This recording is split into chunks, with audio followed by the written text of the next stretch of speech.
Hello, everyone, and welcome to the Too Many Guys channel. We're going to shift gears here a little bit for this particular show. I know those of you who do listen to the show will notice that occasionally we do talk about the sport of rugby quite often. And our host of the Too Many Guys Soccer Show, Mike, is a huge rugby fan, and him and Cam discuss a lot of aspects of the game and strategies and performances of various teams.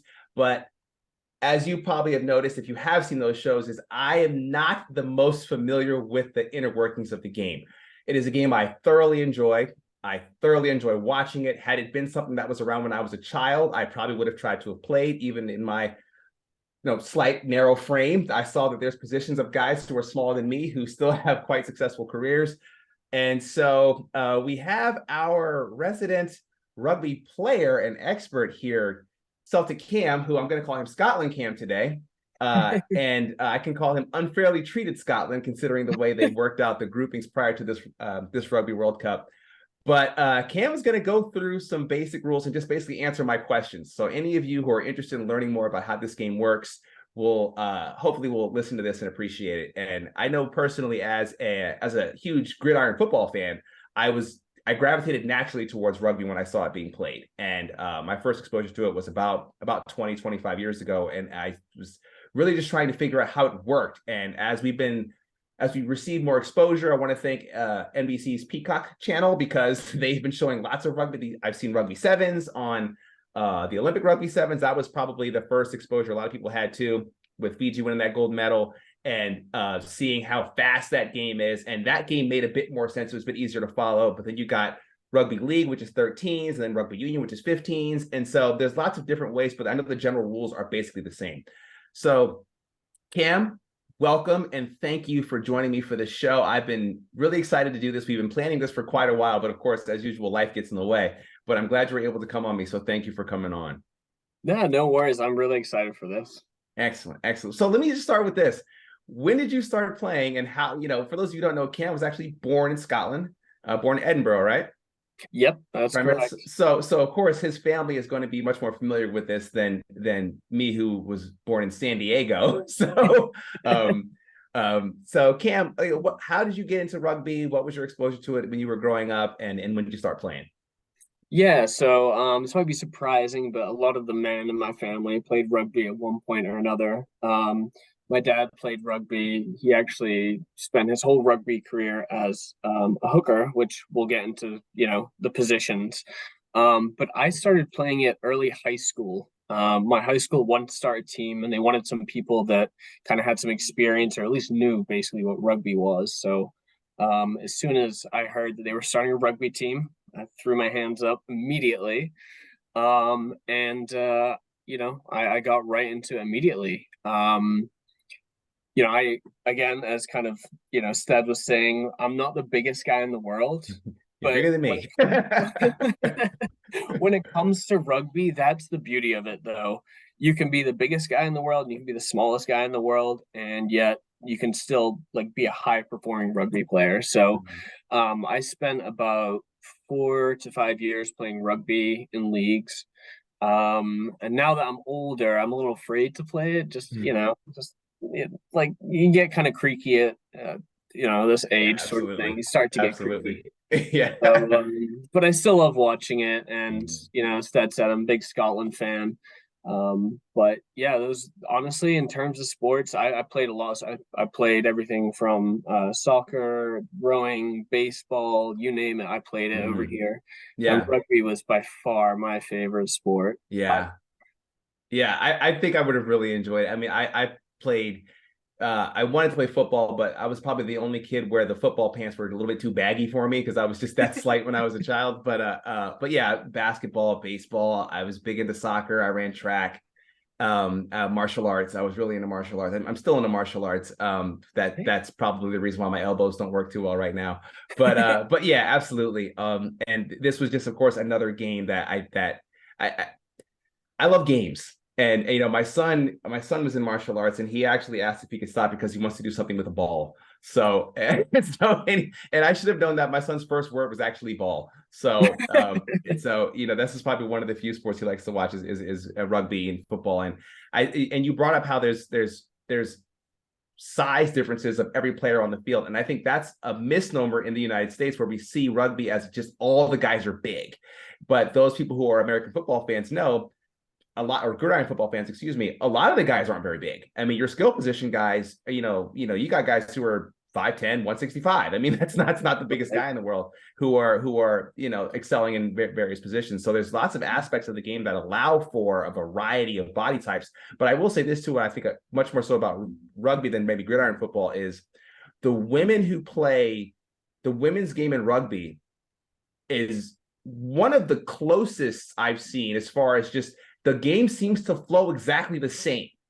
Yep. And having watched, I think probably, and I know on the Too Many Guys Soccer show, they talk women's soccer a lot. I won't lie, I don't watch a lot of women's soccer, but I do watch a lot of women's track, women's mixed martial arts. I watch women's softball, and I've really been watching women's rugby because the flow of the game is something that's very enjoyable to see. So I think that as the exposure of this game gets grander, and you'll see people who just want to play, because nobody's going pro. Like nobody's going pro. And I can see this being, I played touch rugby a couple of times with a buddy of mine who was teaching out of high school, and that was a lot of fun. And it was safer, we was less guys in the field, we were blocking and everything. But you get touched, you just, and I didn't know the rules. They just told me what to do whenever I had to do it. So, but why don't we jump on it? Because you talked about your dad being was he a proper hooker? Yeah. Oh yeah. He was a hooker. He was hooker. Like, okay, so he was the hooker. Seems to be the short, thick guy in the middle. So I mean, the hooker for South Africa. I mean, the guy looks like he's wearing a helmet, even though he doesn't have a helmet on. I mean, he's probably 5'8", probably about 260 pounds. But like my dad. Yeah. So let's go over these. I'm going to share a screen so we can see the positions in the field, and we'll kind of maybe go through row by kind of section by section. So let's start with the front row, where you have the prop and the hooker. So I know that these players tend to be on the shorter but thicker end. So what is their primary role? Yeah. So the prop.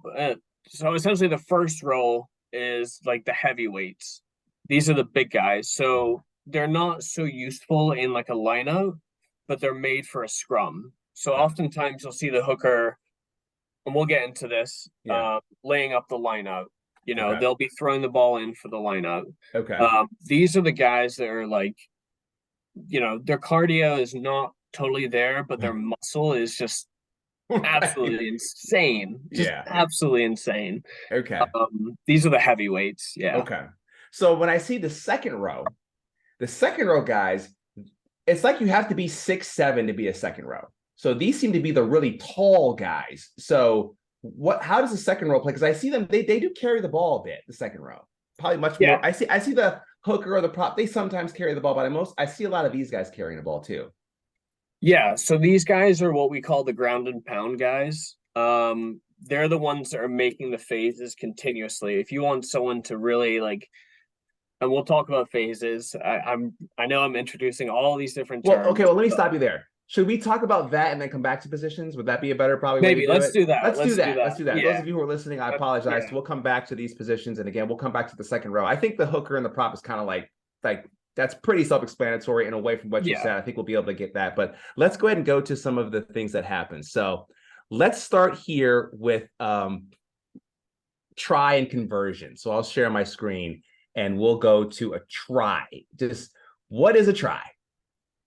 Okay, so a try. This is a great picture of a try. You have let's convert it to like American football just for a second. I know not all our listeners are American football listeners, but just for a second, a try is what would be equivalent to a touchdown. The big difference here is that ball, as this player right here, as we see on screen, is doing, has to actually, in control of the player that's doing it, touch the ground in the try zone. So they have to essentially take it into that zone and touch it down on the ground. However they do it, doesn't matter as long as they touch it to the ground. Okay. If they catch that ball and for whatever reason they don't put it on the ground, they get pushed out of bounds or that, it doesn't count. A try is also worth 5 points. Okay. Well, then why do they? Because I see this happen sometimes. You'll see when a player tends to get into the try area, I guess the end zone, to give it some to equate it to what people may be more familiar with in the United States, I'll see them run towards the middle of the goal uprights. So why do they do that? Great question. So once they put that ball down, wherever that ball hits the ground in the try zone, they're essentially they can go for 2 extra points. It's called a conversion. So you're converting the try. And from wherever that ball goes down, 22 meters out, someone's going to try to kick it through the uprights. So kind of like a field goal. It's the Yeah. uprights. It looks like a big capital H. Yeah, I'm gonna let me switch slides here so we can see Beautiful. yeah. The uprights. Yep. Okay. So So 22 meters out from wherever okay. that ball goes down. Okay. So that's why. So and of course, the closer you are to the center of the field, the higher percentage kick you have. It's quite a narrow. Right. Exactly. I think the width is probably very similar, if not the same, as an American football, or excuse me, gridiron football field goal unit. So okay, drop goal, and this is a legal move also in gridiron football, where you can drop the ball and kick it through the uprights on a play and get 3 points. But I don't see that. I haven't seen that utilized too often. It's rarely ever done. I think it's only been done once in the last 50 years. I was gonna say I've never heard of that. Doug Flutie did it in a game when he was playing for the Patriots, and they were up by a lot, and they were like, "Hey, he does this in practice. That's kind of fun to see if he can do it in a game." And that's the only time it's happened in the modern era of gridiron football. So really? but I've seen it done a couple of times in Six Nations or during this World Cup or doing some test matches. So drop goal, penalty kick. Let's go through that real quick. Okay, so a drop goal is essentially when you're in open play, and that's really the defining factor. You're in open play, and that's like during a phase. Yeah, it's like one of the phases, saying it comes back to I'm not going to use the numbers quite yet. One of the players, and they essentially, throw against the ground, and during the half volley as it comes up, they can then kick it, and if it goes through the uprights, it's considered a drop goal for 3 points. Now the difficult thing about that is there's not always too much open play during multiple phases, because it gets very intense. And also, if you're doing multiple phases, usually you're pushing towards a try, right? Necessarily going for 3 points, you're going for 5. Okay. A penalty kick is also 3 points. However, it's if your team gets awarded the penalty, you can then, without the madness going around you, you can then kick it through the uprights for 3 points from a stand, from a on a tee, static position. Okay. Now, do you have to do a penalty kick, or can you elect to just? Because I've seen sometimes you can just kind of touch the ball on your foot and keep on playing. Yeah, so what you can do with a penalty is you can go through a penalty kick, go through the uprights. Mm-hmm. You can tap it to your foot, and then continue the play. Now, if you do that, then I think it's 10 meters back that the opposing team, you have 10 meters where they can't touch you. Okay. And if they do, it's another penalty, and that would build off each other. And then the third thing you can do is you can actually kick it out of bounds. And where it goes out of bounds is where a line out will occur for your team. Oh, that was going to be one of my questions. Okay, because I sometimes see the ball kicked out of bounds and they just catch it, and they'll just the receiving team will catch it, and they'll just do a backward pass, toss it back in. But if it's off a penalty, then you see them kick it out of bounds and they get a line out from the point where it went out of bounds. Interesting. Okay, that makes complete sense. Okay. So strategically speaking, if you get a penalty and you are in your defensive half of the field, it's probably wise to go ahead and try to boot it up the field and get a line out on your offensive half of the field, as opposed to just to maybe putting on your foot and getting some open play going, maybe starting a phase, and of course, I see them, a couple of these guys try penalty kicks from 50 meters out, but kicking at 50 meters is not that hard for these pros to do. I mean, we see this in gridiron football and in soccer. These guys can kick the ball 50, 60 yards with their eyes closed, no problem. So Okay, very, very interesting. Very interesting. Okay, let's go to the next aspect of the game. This is great, Cam. Sorry, I know, I love I'm a this. little giddy because I'm just like I I'm know, finally I getting love some this answers too. to I some love this questions. stuff. Okay. Now, the next three things that all like seem sort of related. We have the ruck, the maul, and the scrum. What order do you think we should go into explain these three aspects? I think we should start with the ruck. Okay, we'll start with the ruck. All right, let's go back I to the even have a ruck. picture drawn up for the ruck too. Do you? Okay, well then, okay, well let me show you what I have here Okay. because I'm not sure mine is going to be that. I like what this looks like to me, and I for those people who have watched the game will know that this is what this is. Is when you see a player tackled and he falls and he holds the ball behind him, and everyone sort of stands still, and you see the nine come in, and he looks like a quarterback, and he's kind of like he's looking around, and he grabs the ball, and then he tosses it or he'll kick it. So what is it like? Why do they do that? Like, what's the point? I don't really get it, the whole thing. Because like, can the guy get up and run again? Like just it kind of go through. There's a player running and they get tackled, and that leads to this. Yeah, so the ruck is one of those things. It's kind of what you learned early on because it can be confusing. Mm-hmm. So if player A has the ball and they get tackled by someone on the defensive side and they So go we'll see. down. We'll see this girl laying on the ground here Yep. with the ball, So, yep. with the ball facing back for her. She is the player that was just tackled. Yep. She just Okay. got tackled by this team in looks like gray and white. Mm-hmm. And so she goes down. She gets one motion to put the ball behind her.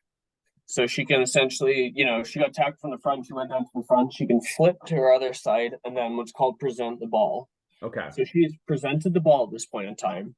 That doesn't make a ruck. What now makes a ruck is when a defensive player and an offensive player come in towards each other and they essentially battle over that ball, over the person on the ground, essentially. Okay. So So, you're seeing maybe looks like this girl here with the who's kind of you can kind of her head's kind of obscured, but yes, she's over the tackle player and she's pushing into this girl here.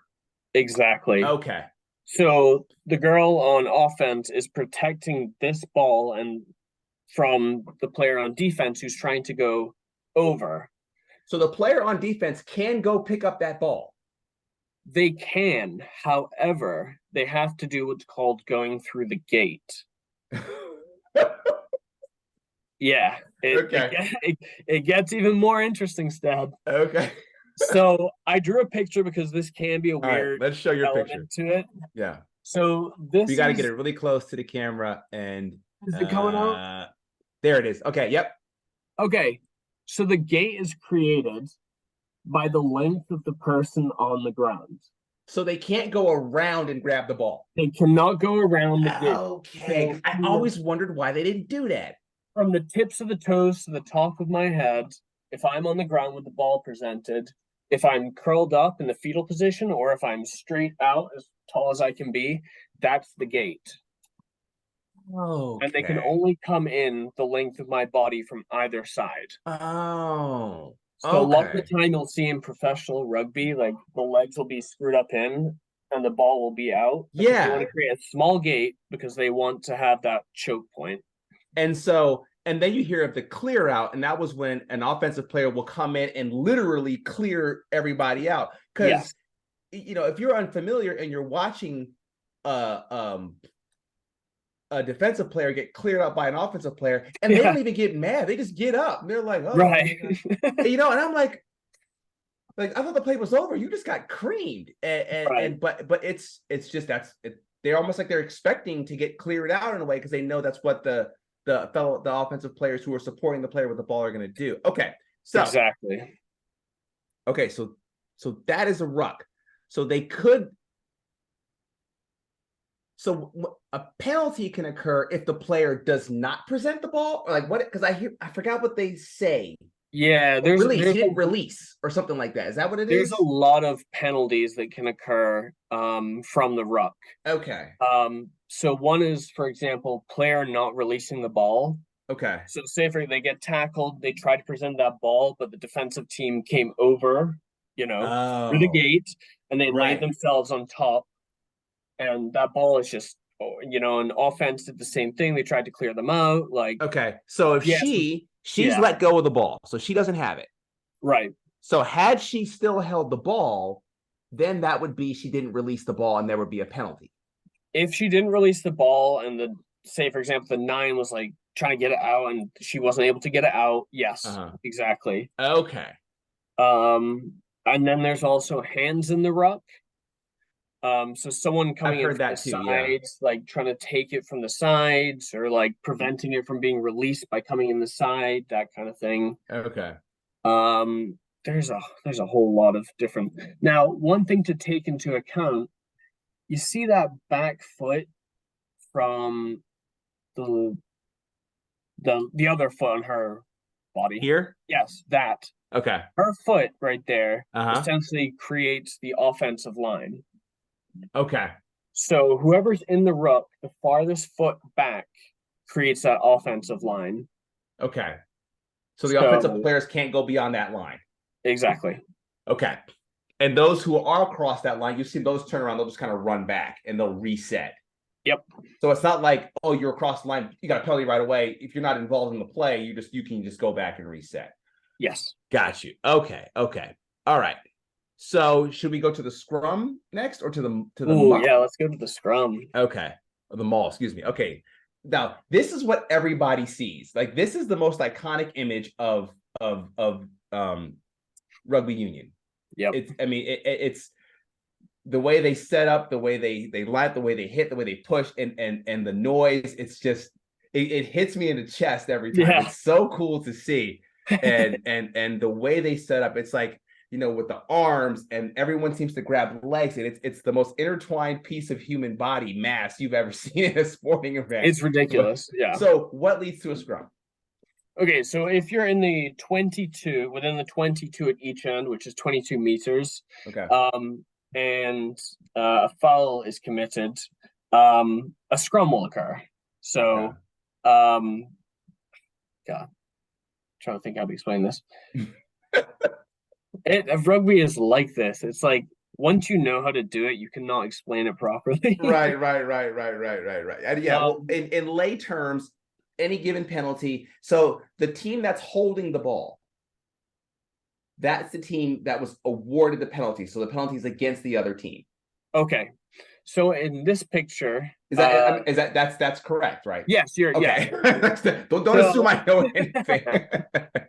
so in this picture, the purple team has created an infraction, a penalty, Okay. within the 22-meter line. So what happens is the forwards essentially get together. Uh-huh. And if everyone that's listening to this were to take their fingers and interlock them while keeping, their arms straight, that's essentially what's happening with these guys here. Okay. And when they come together, when they set, the guy on the team that the penalty was awarded to, the guy in the green here, will then roll that ball into that essential middle area. Mm-hmm. And while they're pushing against each other, the guys in green will try to hook that ball back with their feet and bring it to the back of the scrum. Okay. Now, when it comes to the back of the scrum, this is another situation where whoever's at the back, that back foot matters a lot. Okay. Because essentially that ball is safe as long as it's within the furthest back foot of the scrum. Okay. So you'll see the player who deposits the ball will run to the back to receive the ball as well. Yes, exactly. Okay. So I was a 9. I was a scrum half. That was my job. Okay, so well, let me ask you this. This from an idiot fan perspective, like, why do they do this? Like,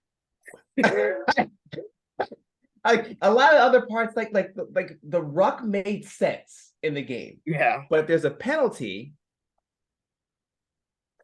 why don't they just give him the ball? Or just go, okay, you guys can. Well, Stead, this is much more interesting. This is much okay. The reason why I asked that question is because for something that was such a visually iconic aspect of watching the game, I think I'm not hoping. I thought there might have been something that you can't just give them the ball. The other team has a chance to be able to try to play it, try to get it, or something like that. Because the blue team in this situation, they could actually get the ball, right? They could. It's because I see the fly half will put it like angle it back towards kind of like he'll drop it, but he'll kind of drop it over here, so his guys have a better shot at getting it. Okay. Yeah, and there is a chance for that team to get it. One way is called spinning the scrum. Yes. Now, is that legal to do? Because I've seen them blow the whistle on that a couple of times. It depends. It really depends. Spinning the rock, at least in my experience, has been something that sometimes it flies, sometimes it doesn't. Okay. Referees have a lot of discretion in rugby, unless it's something quite serious, usually. Right. But spinning the scrum is something that if everybody is still up and the scrum is spinning, then it's legal. If the scrum starts spinning and it goes down, then it usually gets called. It's a safety element of the game. Most of the rules in rugby are purely for safety. Right, I've noticed that. So because you'll see, let's say, for argument's sake, I'm gonna go back to this scrum screen. You'll see this arm here that's pulling on this green kit. Yep. And so sometimes you'll see him and he'll pull down. Yep. And the ref immediately gets involved and blows a whistle, or you'll see a player's knee touch or something like that. They stop the scrum right there. So, okay. So because you can't pull the opposing, that would be a prop. You can't pull the opposing prop down in any way. Exactly. So this battle between these 4 props and 2 hookers is just like that's the way they hit those shoulders. That's the spot right there. Yep. Okay. Exactly. Okay. So that makes sense. So it's due to a penalty in a specific part of the field. And those of you who I didn't have a field dimensions slide, which I probably should have done. We may have to do another one of these shows, Cam, to do that. But you'll see, and those of you who are familiar with soccer, it's kind of like the 18-yard box. It's the area in between that. Yep. And then you have a midfield line. There isn't a whole lot of lines in rugby either, which I think is good, to not have too much white chalk on the field. Okay, great. So that's a scrum. So I've seen, though, from a scrum, we'll go to a maul. Is that right? Does that happen? Because you'll see they'll just kind of run, and the fly half will just kind of be in the back, and he'll just be running along, and because they'll get some momentum going, and they'll just kind of push the whole scrum. Like what happens there?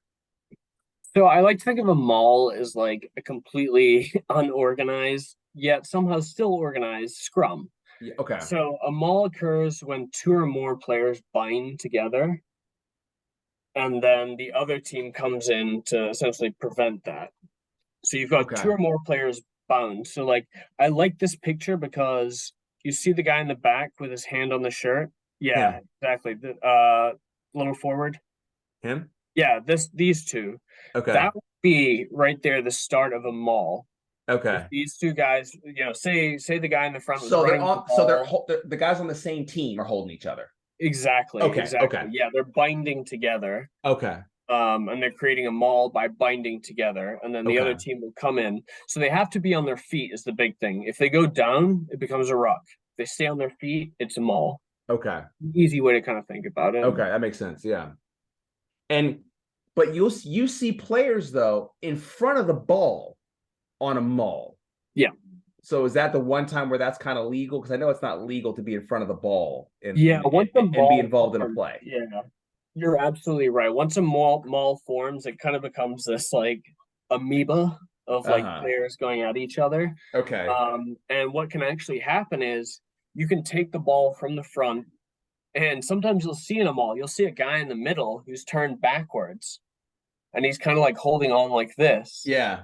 And he's kind of directing things, he's kind of saying like, the ball's over here, the ball's over here, the ball's over here. It's hilarious. He's just this massive guy in the middle of a maul turned backwards as, they're both going against each other like that. So I would highly suggest people watch videos of like mauls by like professional teams. It's great to see. It's cool. And you can add as many players, you can take players off. it really is just a standing test of strength at that point in time. Okay, awesome. It's ridiculous. Best. All right, let's go to a line out. So a line Uh, out is similar to it's like a throw in football, or as right. we call it, soccer. So a line out occurs after a penalty kick if a player chooses if a team chooses to kick the ball out. But are there any other aspects that would lead to a line out? And really, anytime the ball goes out of bounds. Okay. So, if I get, say if you tackle me while I have the ball and you take me out of bounds, Mm-hmm. then you get a line out because I was holding it as I went out of bounds. Okay. Yeah, at the same time, if you were holding the ball and you fell and the ball went out of bounds, and I get the line. So basically, Okay. it's, whoever takes the ball out of bounds, the other team gets it, Okay. unless it's a penalty. Unless it's Okay. a penalty. Okay. So when you on a play where you see a ball being punted down the field and it goes out of bounds and the opposing team catches it, they don't have to wait for a line out because they're so far away. It doesn't make sense. They should just throw it back in. But could they do a line out there if they were like, no, we're gonna do a line out? But I mean, you wouldn't do that because you're letting the team come closer. But Yes. So okay, it's like, I'm just thinking strategically. Yeah. yeah, it's like as you were saying, like in soccer, like if like a foul occurs and sometimes the team takes it real quick, takes it Mm-hmm. immediately. Right. That can be done in rugby as well. If Okay. the team was to stop and then like prep their like you know kick downfield or whatever, it's the same thing in rugby. Okay. So lineouts can be contested by both teams, though. When you see, you see like both times they'll pick players up on both teams, they'll slap at it in the air. That's a strategic move. Am I correct? Absolutely right. Yep, Okay. both teams can go from the ball. As you see, there's what's called the alley down the middle, Right. and that's what divides the two teams right there. Okay. And it's supposed to be thrown. This is actually where referees will take this kind of seriously. It's supposed to be Okay. thrown pretty straight Yeah, I've forward seen that. down Uh-huh. the alley. You can Okay. get nicked on that pretty quick Okay. if you're throwing, to your team a little more. Okay. Okay. So that's a line out. Okay. All right. Let's go to a couple of other just some kind of terms that I've heard, breakdown, like what's breakdown? I've heard that.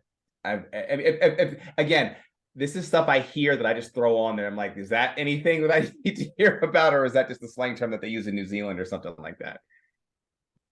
So we have breakdown, blood replacement. I assume that's a substitution where a guy's bleeding. He can come out. Okay. Exactly. Blind side. Is that anything? I'm trying to think blindside if I ever. I know all of these except blindside. Okay. All right, we can skip it. Again, this is Okay. me listening to commentators just like throwing some up because I didn't want to just jump to an article and just copy it. You know what I mean? Sure, So sure. a gate, I've heard that. What's a gate? A gate is that's what we were talking about earlier when the Oh, person when was they're laying on laid the out. ground. Right, Yeah. right, right, right, right. And hospital pass?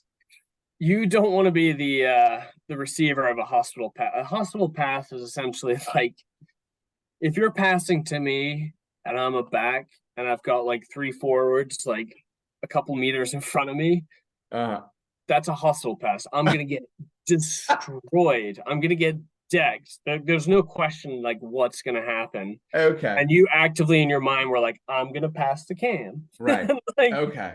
so that's a Okay. hospital pass, something that leaves you in the hospital, so to say. Got you. Okay. Yeah, that's just me throwing some out there and being like, I don't know what this is. That's a Let's good put one this though. in. That's a good people do wonder about that. And it's like, Yeah. yeah, it's a pass where someone's gonna end up in the hospital.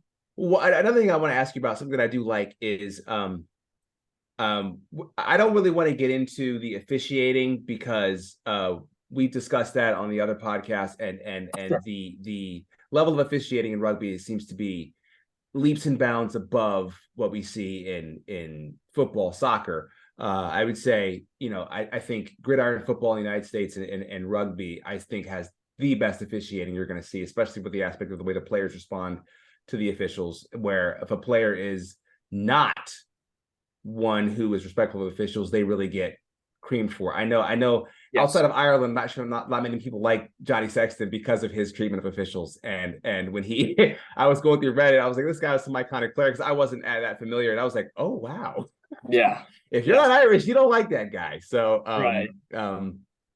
so the yellow card in the sin bin. If you get a yellow card, you have to be out of the game for 10 minutes. 10 minutes. Okay. So when I see that they'll have a yellow card and a slash and a red card, are they like, what are they doing? Because then next thing the guy will be back in the field. I may have missed something. What is that?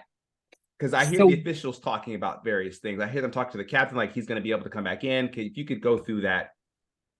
Yeah, absolutely. So what happens there is that the ruling on field has been let's take let's take like a violent Johnny, tackle or something. Yeah, we'll call our player Johnny. Johnny's just been given a yellow card for a high tackle. So he gets sent off for 10 minutes to the sin bin.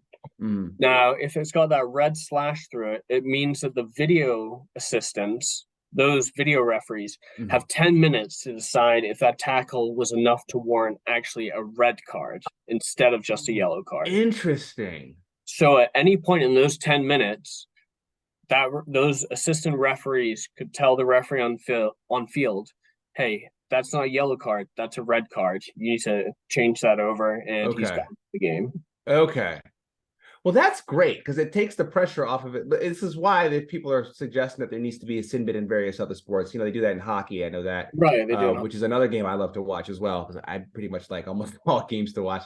But yeah, that's something that has been floated around, especially in soccer. When you have enough players in the field, you know what? You go off the field for a minute. We're going to go look at this and see, as opposed to just stopping the play. But it also gives the other team the advantage of, look, we know you did something wrong. We're just going to see how wrong it was that you did and see if you can come back on the field or not. So, okay. It's a great way to keep the play going on the field. Right. With the offending player taken off for a little bit, and then they can evaluate it with the play still going, but also the emphasis still put on safety, which is a big part of rugby. So I'm a big fan of it. Are there any other penalties that are common occurrences that would lead to stoppages in play or turnovers beyond most common I hear is not releasing the ball after and what is answer that, then I'm gonna ask you another question. So really the serious things in rugby are anything above the shoulder. Okay. Rugby takes concussions very seriously, head injuries, things like that.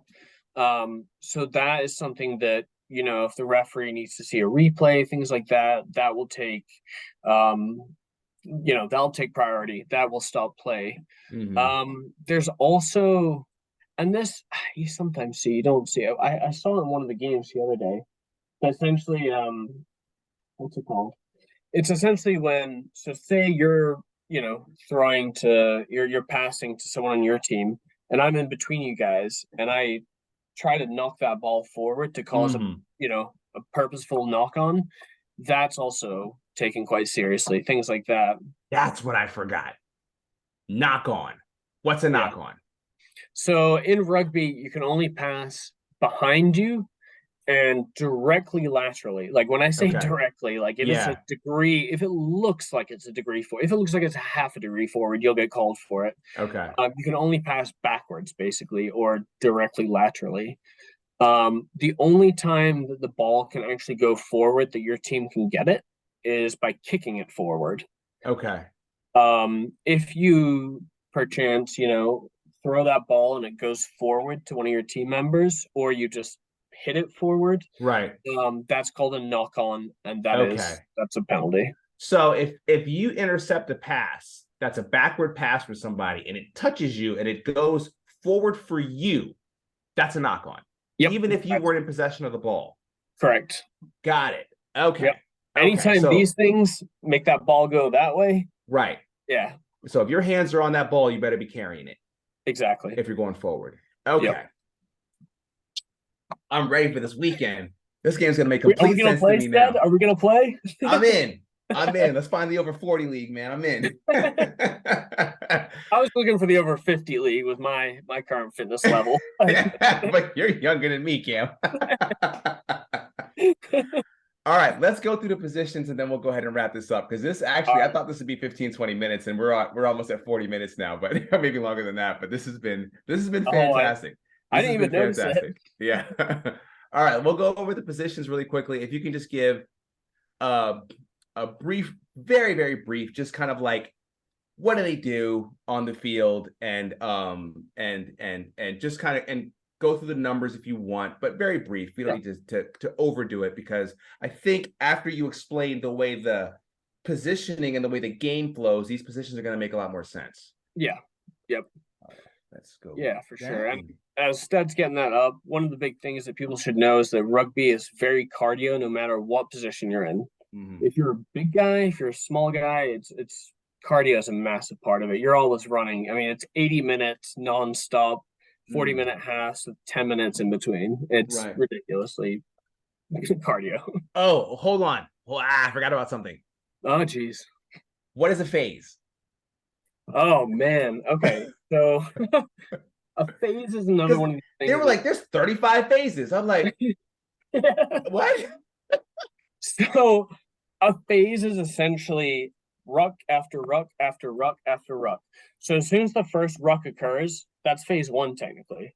Okay. And then, I pick the ball up and I go in again and I go down. That's phase two. Okay. So usually, like, it's not a big deal necessarily if you've got like 2 or 3 phases in a row.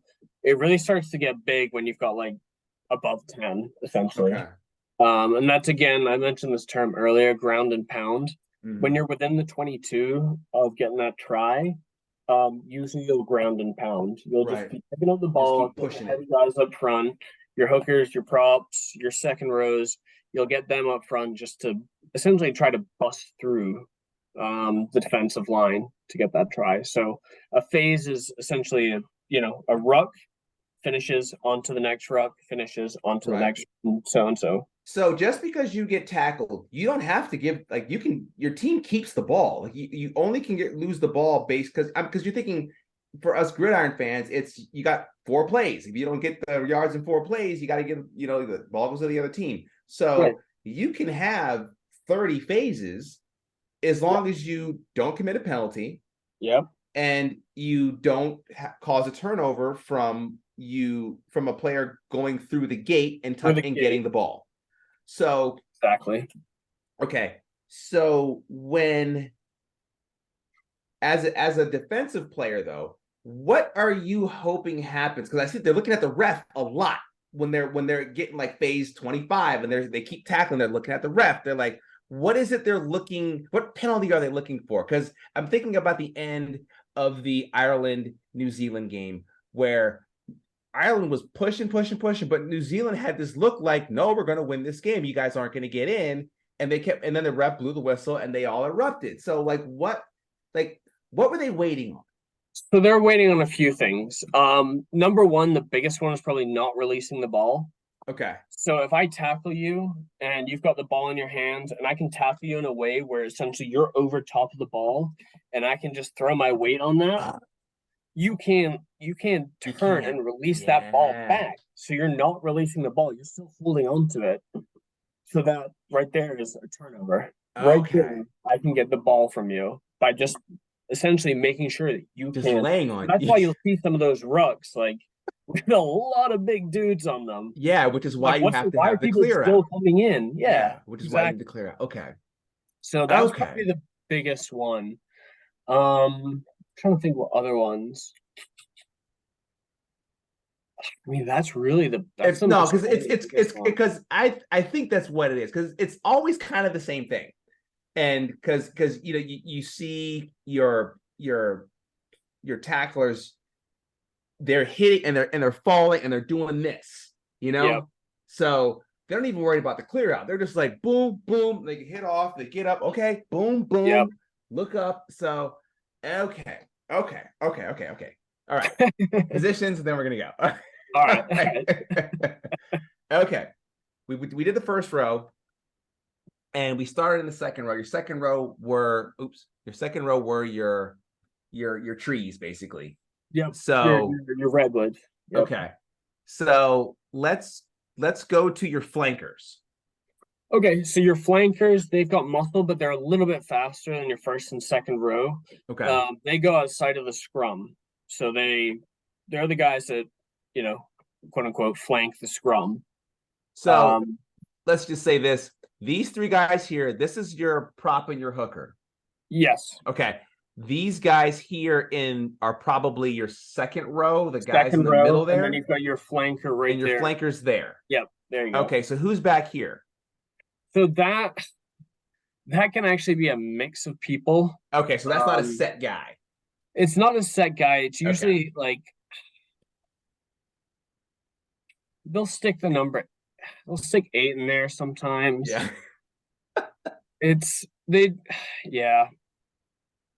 If there's no answer, it's okay. Well, there's no specific answer. The scrum can sometimes whoever like the scrum like main body is the first, second, these flankers here. Okay. That's like really the meat and potatoes of the scrum. The number 8 usually does go in the back, but I mean I've seen a fly half go in there, which makes no sense, but I have seen it done before. Okay. So let's go to the 8. Okay. So the 8 is like starting to tie the forwards and the back, or you're starting to get to your speed guys in a way. Yeah, they're starting to like get more speed, less muscle. They're starting to tie, the backs and the forwards together here. Mm-hmm. Okay. So now you have your scrum half. And this is what you played, right? Yeah, it's the absolute best position in the game. This is the person that decides the game right here. Yeah. So this is like the quarterback in a way. Yeah, I mean, I would say like I was being a little facetious, but the fly half and the scrum half, if you combine them together, would make the American equivalent of a quarterback. Okay. They're what ties like actively the fly or the forwards and the backs together. They've got a lot of speed. They determine a lot of the time which direction the ball is going in. The scrum half is the one who digs the ball out from a scrum, from a ruck. Okay. They kind of determine which direction that ball is going in. Yeah. Like Faf de Klerk made a real name for himself with after the 19 Cup because of him being a little small. He had the flowy blonde hair, but he just was such a character, and he actually got some following over here. They're like, "Who is this guy?" But he's a scrum half because he's he was the one that always would go get the ball out of the ruck. Okay, got you. All right. Yeah. So now we have our scrummy. I love being a scrummy. I think it's the best position, but I'm lying. All right. So now we have your inside outside center. And just seeing how it's arranged, because it's kind of like going to the right. Like, why are they set up kind of like flowing to the right here and not like back and forth as you would expect to see a more symmetrical way of lining up the field? Sure. So the reason behind this is, if you think about it, you can only pass the ball backwards. So what you want is a line that crosses the field where you always have someone to the right, because the ball, you should see the speed that people can get that ball down the line if they're passing one direction. And as they go down, so say the 8 passes to the 9 passes to the 10, that 8 is suddenly working his way run to the right side of the 14. So he's going like this. He's going right back around. Yep, he's going to spring around there. Okay. They're going to essentially keep filling in the other end of the line until they get to the to out of bounds, and then they can switch. Generally, though, you want to keep going that same direction, trying to push forward. Okay. So your inside center, your outside center, this is when you start getting to the smaller, quicker players. Exactly. Who are going to be taking the ball down the flanks and flying down the field. Okay. And putting the skates on and going down fast. Yep. Okay. So why do you have your fullback and your left wing over here then? What are they doing over here? So that usually they're back there so this looks actually somewhat defensive. If the other team kicks the ball, essentially trying to clear it from their side, you want someone behind you who's going to be able to pick that ball up. Okay. gonna be able to catch that and start running it. So usually the left wing and the fullback and right wing are usually charged with like being ready to catch that ball when it comes Okay, over. got it. Okay, okay. It, Well, it's not the most simple game. It's like, no, it's. I think the lack of real definitive organization makes a game that appears to be quite complicated, but when you see it, actually is quite simple. yeah, I mean, the point of the game is to get that ball across the line and touch the ground with it. That's the point. And you're seeing the rules are really designed to keep the game flowing. But as far as what you can do to get the ball across the line, you have lots of options. You can't throw it forward, but you could kick it and run after it. I've seen that happen quite a lot where a player will get a ball, they'll punt it up, and they're just taking off, and they don't have the ball, so you can't hit them. So I've seen the little trickle punt where they just kick the ball is rolling across the field, and it's bouncing all over the place, and it'll get a good bounce, and it'll bounce right in the guy's hand. So there's some luck involved in there too, with just the way the ball's going to roll, because it's an oblong ball. It's fat, it's kind of heavy, so for and generally the rule is every fourth bounce it pops up. yeah. There That's is like true. actually like Yeah. some like element to that too. Right. Yeah. So it's hopefully now, if anybody who's watching this game who is fascinated by it but doesn't quite get it, this can open the gates a little bit wider. So I said gate. It opens it opens the experience a little wider. So hopefully you can get a better experience about what you're watching. So Cam, I really want to thank you for doing this show with me. This has been not just a lot of fun. This has been completely eye-opening for me, and I know the games are look completely different for me. We have the semifinals this weekend. I encourage you all to tune in to Yep. the semifinals. We have England playing South Africa, I believe, and Argentina playing New Zealand. I would say that Argentina is probably feeling pretty good to get this far in a tournament where, because they're a part of that Southern Hemisphere coalition, they're having to smash with New Zealand, Australia, and South Africa all the time, which I'm sure isn't the most fun. So, but hopefully, hey, they're not going to see anything they haven't seen before from New Zealand, so they have a legit shot to make the final. Yeah. And I was pulling for Fiji hard. I thought they had the best kit in the whole tournament. That black kit with the orange was beautiful. And That hurt me. That yeah, really hurt and me. nobody likes England. So Yeah, it's like come on, man. Like England. yeah, yeah, but please tune into those games this week. And they're actually, I think they're going to be on at least one is going to be on NBC. It's going to be on national Really? television and not just on Okay. Peacock. Okay. Yeah. I think the England Fiji game was on NBC last week. Oh, I didn't know that. Okay. Yeah, I believe so. So but again, Cam, thank you so much for coming on and going through this game with me. I would love to maybe do another show where we talk about some things that we may have touched on. And if anyone listens to this who wants to ask a question or throw in a comment, please do so. But Cam, again, thank you so much. And I'm Stead. This is from the Too Many Guys Soccer Show, but this is Too Many Guys. What the hell is rugby? And this will be posted, and I'm going to organize this into chapters as well. So hopefully we can just kind of see by various terms I put up. But I'm just kind of rambling on because I'm not sure I want to stop talking about rugby, but it's late and we got to go to bed. So for Cam, I'm Stead. Everybody have a great evening. Take care.